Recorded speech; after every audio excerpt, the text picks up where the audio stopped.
si A ini, si yang cakep ini tuh kayak dia tuh udah pacaran lama dari SMP ke SMA. Terus pas dia putus, temanku tuh bilang kayak, gila yang ngantri sama dia tuh banyak banget gitu. Aku tuh lagi mikir ya, maksudnya kalau dari kasusnya mereka kayak si cowoknya ini pernah nggak ya kayak minder gitu, gila cewek gue tuh cakep banget, banyak cowok yang pengen gitu sama dia gitu. Misalnya nih, aku dari pendidikan yang SMP gitu ya, lulusan SMP, lalu aku punya pasangan yang mungkin sarjana gitu kan. Mungkin akan terjadi ketidaksetaraan di mana pasangan aku itu obrolannya nggak nyambung sama aku. Betul. Itu mungkin terjadi kan. Karena sometimes aku merasa kejomplangan tadi itu bisa menjadi faktor seseorang untuk berpisah gitu kan. Iya. Betul. Keyakinan dulu nih. Ini benar bukan dari Tuhan. Itu yang pertama. Begitu kita yakin bahwa orang ini adalah orang yang sungguh-sungguh buat aku dari Tuhan, berarti proses mengatasi dan menghadapi insecurity-ku itu adalah bagian dari Betul. pergumulan itu kan gitu ya. Keduanya harus yakin guys soalnya. Berarti kalau misalnya cuma satu yang yakin, nanti cuma satu yang berjuang.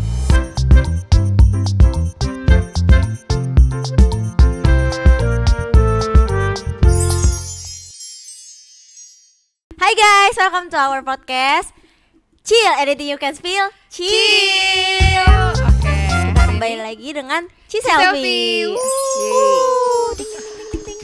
Oke. Nah, Kali ini aku mau mulai dengan satu cerita.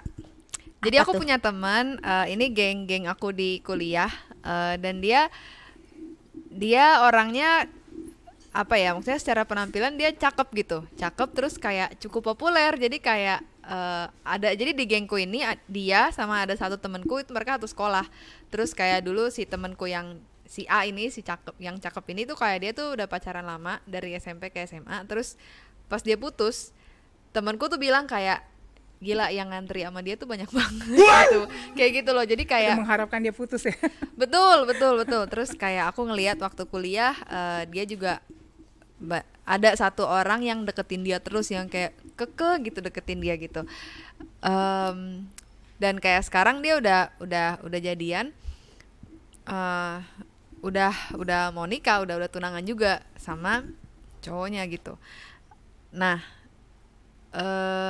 aku tuh lagi mikir ya, maksudnya kalau dari kasusnya mereka kayak si cowoknya ini pernah nggak ya kayak minder gitu, gila cewek gue tuh cakep banget, banyak cowok yang pengen gitu sama dia gitu. Kayak mungkin nggak ya dia kayak pernah jealous gitu, atau kayak merasa ya insecure lah dengan relationship dia kayak gitu gitu. Kalau menurutku sih mungkin bisa ya, maksudnya kan kita nggak tahu relasinya gimana, kan kita taunya akhirnya udah married gitu kan, mau married gitu kan.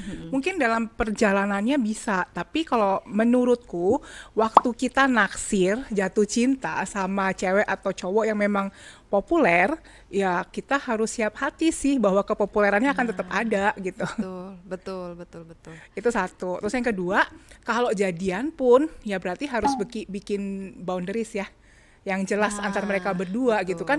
Gak bisa gitu kepopulerannya dipadamkan kan, istilahnya begitu ya. Ada orang tertentu memang sangat menarik gitu ya. Jadi ya perlu mereka berdua untuk sepakat dan bersiap gitu. Oke. Nah, ini langsung banget nih masuk ke topiknya. Iya, langsung masuk ke topiknya. Kadang tapi ada yang mungkin udah kayak keburu jadi, terus kayak pas di perjalanan pacaran baru menyadari kayak aduh insecure, yang kayak tadi Cici bilang kan, insecure dan sebagainya. Dan sometimes itu kadang bisa jadi sumber masalah dalam relasi gak sih? Betul. Bisa. Gitu. Contoh lain apa, Feb? Contoh lain ya, pendidikan mungkin. Jadi kalau misalnya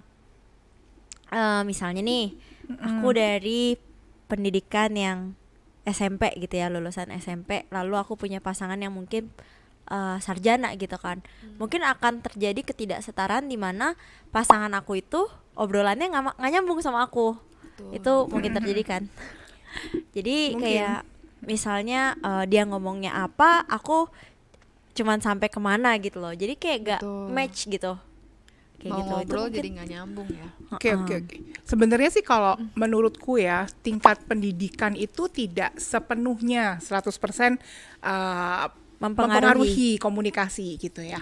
Tapi mungkin lebih ke bisa menyambung. Jadi misalkan gini, dia cuma lulusan SMP tetapi wawasannya sangat luas sampai bisa ngobrol dan nyambung dengan pacarnya yang lulusan S1, misalkan seperti itu. Itu juga sebenarnya nggak masalah sih gitu. Jadi problem itu baru muncul kalau menurutku ketika tingkat pendidikan itu membuat komunikasi kemudian tidak bisa berjalan lancar. Jadi problemnya lebih ke komunikasinya, bukan tingkat pendidikan secara literal gitu ya, kalau menurut aku seperti itu. Karena ada banyak kok lulusan S1 yang ya gitu wawasannya so-so. Ya, tapi sebaliknya benar. juga ada yang lulusan SMA tapi wawasannya sangat baik dan mau belajar terus-menerus, update dan upgrade gitu ya. Jadi Betul. mungkin lebih ke komunikasi ya. Ya, aku Oke. setuju banget sih sama Cici Alfi barusan. Jadi nggak selalu sometimes emang faktor pendidikan tuh bisa jadi sumber masalah, tapi bukan artinya selalu yang jadi sumber masalah tuh faktor pendidikannya gitu loh. Sometimes ada kok orang-orang yang sarjana tapi punya kepribadian yang kalau misalnya buat obrolan tuh nggak masuk juga gitu loh. Itu bisa terjadi juga Betul. gitu. Jadi sebenarnya kita hari ini mau bahas apa nih? Kayak tadi pertama ada kasus tentang penampilan, terus kayak yang kedua ada tentang pendidikan gitu. Sebenarnya kita mau bahas apa sih Feb hari ini? Nah, jadi kita hari ini sebenarnya mau bahas tentang ketidaksetaraan. Jadi relasi yang jomplang gitu. Jadi misalnya ada ya pasangan cewek cowok ketika ada aspek dalam kehidupan mereka yang jomplang dan tanpa sadar mungkin kayak itu jadi mempengaruhi dan jadi masalah gitu. betul, kayak mungkin kayaknya cocok-cocok aja nih secara sifat gitu ya, tapi ternyata background mereka beda gitu. Kayak misalnya selain pendidikan, selain penampilan juga misalnya Keuangan, ekonomi, keuangan. lifestyle. Betul. Mungkin ini ngaruhnya ke lifestyle kali ya. Kalau Betul. ekonomi kayak mungkin aku lifestyle-nya selalu nongkrong makanan mahal gitu. Betul. Nongkrong makanan amin. Nongkrong makanan mewah gitu kan. Terus udah gitu pasanganku ternyata sukanya makannya ketoprak, sukanya Ya. makannya nasi goreng tek-tek depan rumah gitu. Itu kan sulit match-nya ya, kecuali kayak aku mau turunin ego aku untuk ikutin lifestyle pasanganku gitu. Betul. Bahkan Itu- mungkin bukan cuma ego ya, tapi kayak karena aku udah terbiasa makan di restoran yang bersih, yang Benar. yang mewah gitu Yang mewah. misalnya. Dan kayak aku juga terbiasa kalau namanya cowok itu ngebayarin aku makan gitu. Terus begitu ternyata ketemu cowok baik nih, baik terus sifatnya cocok, ngobrolnya nyambung. Tapi split bill. Begitu jadian ternyata dia ngajak makannya tuh di warung, di tenda, terus kayak aku kaget. Iya, Kok ada gitu? culture shock jadi dalam Betul. relasi juga ada culture shock ya guys. Oke, kalau menurutku sih ya, kita perlu yakin dulu sih. Maksudnya perlu yakin dulu apakah orang yang sedang kita suka atau kita taksir ini benar-benar memang yang Tuhan kasih buat kita gitu ya. Kalau kita yakin dalam hal itu, baru menurutku ya lifestyle itu bisa diadaptasi. Tapi tetap butuh perjuangan, nggak gampang, tapi itu bisa diadaptasi kalau kita yakin ini orang yang tepat nih buat aku. Jadi orang yang layak untuk aku perjuangkan semaksimal yang aku bisa gitu. Tapi kalau di situnya aja kita nggak yakin, ya jangan gitu ya. Jangan, karena nanti kita nggak tahu kita berjuang untuk apa, seperti itu. Aku sih pernah ya punya satu sepupu lah ya, sepupuku ini tasnya tuh harganya 75 sampai 100 jutaan. Gitu ya. Gaji berapa banyak itu? Gaji berapa lama aku? Nampaknya gaji bulanannya bisa mensupport gaya hidup itu gitu ya. Nah terus kenalan sama satu cowok yang dia tahu juga secara ekonomi oke gitu. Tapi cowoknya tuh super hemat kalau masalah makanan. Gitu. Jadi bisa nih, yuk pergi makan yuk. Sepupuku udah rapi dengan tampilan yang bagus banget. Pergi makannya ke warung gitu ya. Padahal bajunya sudah disiapin buat ke hotel bintang 5 gitu. Kayak gitu misalkan. Tapi ya sesudah dia bergumul, berdoa, berpikir ya dia rasa memang bukan orang ini yang buat dia. Ya udah, nggak lanjut gitu. Tapi sebaliknya suami dia yang sekarang itu juga bukan berasal dari keluarga yang kaya banget dan juga bukan yang berpenghasilan gimana banget gitu. Tetapi karena dia yakin, ya berjuang gitu. beradaptasi. Jadi akhirnya mereka sekarang kerja bareng dan sebagainya gitu. Jadi kalau menurut aku yang lebih penting selain kejomplangan itu adalah keyakinan dulu nih. Ini benar bukan dari Tuhan, itu yang pertama. Yang kedua, ada satu aspek yang kadang-kadang orang tuh suka anggap, itu nggak penting lah, yang penting kan dia sungguh-sungguh cinta Tuhan, dia punya karakter yang baik, terus dia nyambung segala macam. Nah, kita sebagai orang Kristen betul, gitu ya. gitu kan ya, hatinya lah lebih penting. Ya itu semua nggak salah sih, tetapi ada satu aspek yang menurutku perlu kita pertimbangkan yang kita kenal dengan istilah chemistry gitu ya. Ada chemistry nggak sih sama orang itu gitu. Jadi kalau udah secara status sosial bisa, terus kemudian secara pendidikan masih oke, ngobrol ya so-so, tapi hati kok tidak ada ketertarikan gitu ya. Ya menurut saya itu juga perlu dipikirkan lagi gitu, dipertimbangkan. Jadi ada banyak hal yang perlu dipikirkan ya. Nanti kalau itu sudah yakin, barulah masalah jomplang ini bisa diatasi kalau yang sebelum-sebelumnya sudah mantep dulu gitu. Oke. Berarti aku agak berarti lebih ke apakah dia orang yang tepat ya sehingga dia worth it untuk kita perjuangkan, bener kan? Betul. Jadi kalau misalnya kita nggak dapet chemistry sama dia pun kejomplangan itu nggak bisa diatasi karena kita nggak merasa ini worth it nih buat di betul banget. Udah disimpulin tuh sama Feby. Jadi kayak sebenarnya emang nggak masalah ya berarti ketidaksetaraan kejomplangan dalam aspek itu gitu. Nggak masalah selama kita yakin kalau itu betul-betul dari Tuhan buat kita, karena kalau kita yakin kita tuh pasti bisa berjuang. Dan ada banyak kejomplangan tuh sebetulnya bisa diatasi dengan berjuang gitu. Iya.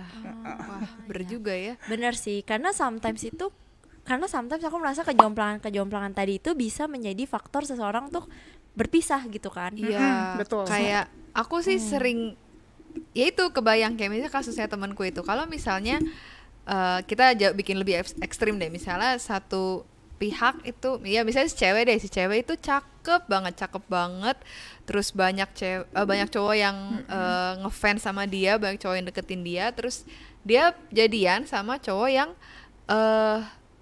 nggak biasa aja deh, jelek gitu, let's say yang kayak mungkin kayak kurang menarik, terus kayak jadinya secara sosial, secara popularitas juga dia rendah gitu, langsung kelihatan beda gitu lah ya tampilannya juga, langsung kelihatan beda. Dan aku berpikir dalam relasi mereka mungkin si cowok ini banyak insecure gitu, kayak aduh gue tuh nggak seganteng cowok-cowok lain yang deketin cewek gue gitu.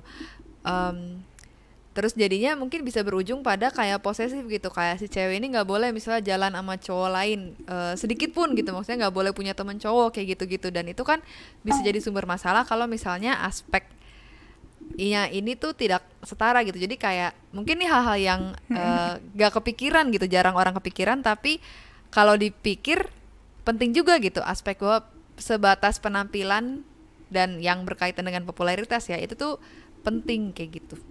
Nangkep sih maksudnya, cuman kalau aku sih ngeliatnya dari gini ini, begitu kita yakin bahwa orang ini adalah orang yang sungguh-sungguh buat aku dari Tuhan, berarti proses mengatasi dan menghadapi insecurity-ku itu adalah bagian dari pergumulan itu kan gitu ya. Jadi kalau aku berjuang untuk berdamai dengan diriku dan gitu ya, menerima pacar yang sangat populer ini atau suami yang nanti populer banget ini, dengan satu keyakinan bahwa memang ini yang Tuhan mau buat aku dan aku berjuang gitu. Tapi kalau itu nggak ada, rasanya kayak susah ya. Gitu. Dan kalaupun kita yakin ini memang kehendak Tuhan buat aku, belum tentu juga jalannya jadi gampang gitu ya. Itu. Jadi bisa jadi tetap pergumulan insecurity-nya harus dihadapi. Kemudian bagaimana pasangan itu mengelola popularitasnya dia, itu juga proses yang tetap harus dijalani. Tapi paling nggak ketika kita yakin dengan apa yang Tuhan mau buat kita berdua ya, itu berharga untuk diperjuangkan. Untuk saya berjuang sekeras itu gitu. Betul. Kita lebih sanggup untuk berjuang nggak sih kalau misalnya kita merasa dia orang yang tepat. Ya, harusnya dan bahwa emang perjuangan ini tuh worth it karena akan jadi in the end gitu ya. Berarti paling nggak kalau ada keyakinan bahwa ini dari Tuhan ya prosesnya dijalani gitu ya. Keduanya harus yakin guys soalnya. Berarti kalau misalnya cuma satu yang yakin, nanti cuma satu yang berjuang. Harus dua-duanya juga berarti. Dua-duanya gumulin, dua-duanya yakin. Tapi memang ya, maksudnya relasi yang jomplang itu dengan sendirinya pasti akan butuh lebih banyak perjuangan, gitu ya. Jadi gini, semua pasangan yang menikah itu pasti butuh adaptasi dan perjuangan. Cuman, sorry ya, ini nggak pakai mikrofon bisa ya. Jarak segini sama jarak segini, usahanya berbeda gitu ya. Jadi kalau dari awal jaraknya segini, ya silakan berjuang lebih keras gitu kan. Cuman kalau yakin memang itu dari Tuhan, ya nggak apa-apa gitu. Iya benar-benar. Wah berarti kayak untuk teman-teman kita di luar sana yang mungkin kayak udah berpasangan dengan pasangannya dan kayak merasa wah relate nih dengan Topik ini. Iya emang nih kayak keuangan kita beda gitu misalnya, dan emang kita sering ribut gitu dalam hal kayak gini gitu. Berarti kuncinya adalah kita perlu meyakini lagi gitu, kalian udah yakin belum sama dia, dan udah kalian doakan belum benar-benar kayak kalau misalnya emang udah yakin ya maka emang perjuangan kalian perlu semangat guys gitu. Lebih effort gitu. Betul. Oke, terus lagi sorry, kalau masalah kayak keuangan gitu ya, salary siapa yang lebih besar? Nah itu juga perlu ingat ya, nanti waktu menikah 2 menjadi 1 itu termasuk masalah keuangan. Iya. Gitu. Jadi kalau uangnya jadi satu, kantong kiri sama kantong kanan mau masuk sama aja ya. Itu kantong bersama ya. Gitu. Gitu ya. Jadi itu perlu dipahami bahwa sesudah kita menikah ya 2 menjadi 1 termasuk masalah keuangan. Jadi seharusnya besar dari kantong kiri atau dari kantong kanan ya milik bersama kan ya tetap pada ya. akhirnya milik bersama. Ya, gitu. Itu perlu diomongin ya waktu pacaran juga. Iya, Dan kemudian berkaitan dengan tema yang pertama tadi tentang kesetaraan gender dan peran suami istri, suami sebagai kepala di dalam pernikahan itu ketetapan Tuhan. Itu ordo yang Tuhan tetapkan untuk dalam sebuah pernikahan dan keluarga tuh sudah Tuhan atur seperti itu, termasuk orang tua dan anak. Karena itu gaji yang lebih besar tidak mempengaruhi posisi itu. Gitu ya. Jadi kalau istri ternyata gajinya lebih besar, tidak dengan serta-merta dia boleh menempati posisi kepala, karena itu posisi tidak ditentukan oleh penghasilan, tetapi ditetapkan oleh Tuhan. Dan konsepnya selalu ingat ya, begitu menikah itu kantong jadi kantong bersama. Jadi istilahnya dari kantong kiri atau kantong kanan itu uang bersama. Gitu. Bukan uangku dan uangmu loh, bukan uangmu uangku bukan uangmu, bukan begitu ya. Aku suka banget kata-kata Cicalvi barusan, bukan artinya kalau si istri punya penghasilan yang lebih besar dia berhak menempati posisi kepala. Aku suka banget karena menurut aku ini sering jadi masalah di pernikahan gitu. Ketika sang istri punya penghasilan yang lebih besar, si suami jadi merasa lebih minder, mungkin bisa dibilangnya. Terus mungkin juga dari pihak sang istrinya mungkin jadi lebih merasa lebih superior gitu dibanding sang suami, karena kayak gue yang perempuan tapi gue yang punya penghasilan lebih besar kayak gitu. Ini bisa jadi masukan juga berarti buat kita semua, dan buat kita yang belum menikah juga kita juga bisa dapat insight lah dari hal ini. Aku keinget sih tadi di awal Ciselvi sempat mention soal boundaries. Berarti emang meskipun ada kejomplangan dalam aspek ini tuh kita tetap bisa menanganinya dengan cara komunikasi dan menetapkan boundaries gitu ya. Jadi kayak contohnya kayak gimana Ciselvi? Nembak. Kalau masalah penghasilan ya, kalau misalkan masalah penghasilan, ya kita sebagai perempuan tetap bisa menempatkan diri sebagai, jadi gini, istri itu kan bukan kepala di dalam pernikahan. Berapapun gaji kita, posisi kita tetap bukan kepala, kepalanya ada suami. Maka gaji kita yang besar itu adalah milik bersama. Artinya kita perlu mengingat-ingat bahwa ini milik bersama, bukan cuma milikku gitu ya, milik bersama. Berarti milik kami gitu kira-kira ya. Jadi kata yang dipakai adalah kata kami. Sehingga saya memperlakukan suami saya ya tetap sebagai kepala keluarga gitu kira-kira ya. Kepala dari pernikahan ini dan bukan bergantung pada penghasilan saya. Seringkali kita berpikir bahwa penghasilan, kemudian kemampuan pendidikan dan sebagainya itu bisa menggeser posisi kepala. Enggak ya. Posisi kepala itu diberikan oleh Tuhan, sifatnya ordo dan tidak digeser oleh pencapaian istri gitu. Jadi apapun yang kita capai di dalam hidup ini, posisi kita di dalam pernikahan tetap suami adalah kepala, sehingga keputusan kemudian ketundukan itu bareng lagi kayak tadi ya, yang satu mengasihi seperti diri sendiri karena dikasihi seperti diri sendiri, yang satu tunduk dengan sungguh-sungguh gitu ya, menghargai. Itu sih yang saya yakini gitu ya. Iya. Wah, iya.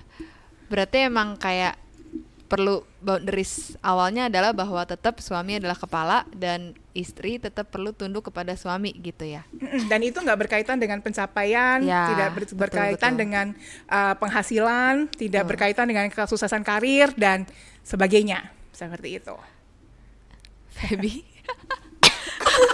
Bentar guys.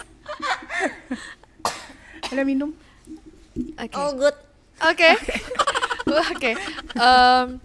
Nah, kalau misalnya untuk praktisnya gitu kayak misalnya nih ada ya baik suami atau istri ya, atau mungkin buat teman-teman yang masih pacaran gitu di luar sana, baik misalnya cewek atau cowok yang ada kejomplangan nih, baik dalam hal popularitas misalnya atau dalam hal keuangan gitu.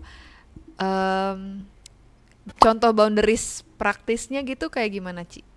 Kalau dulu waktu masih pacaran gitu ya, aku sama Adi itu dari awal split bill. Oke. Karena aku ngerasa kita berdua waktu pacaran masih sama-sama dengan biaya orang tua.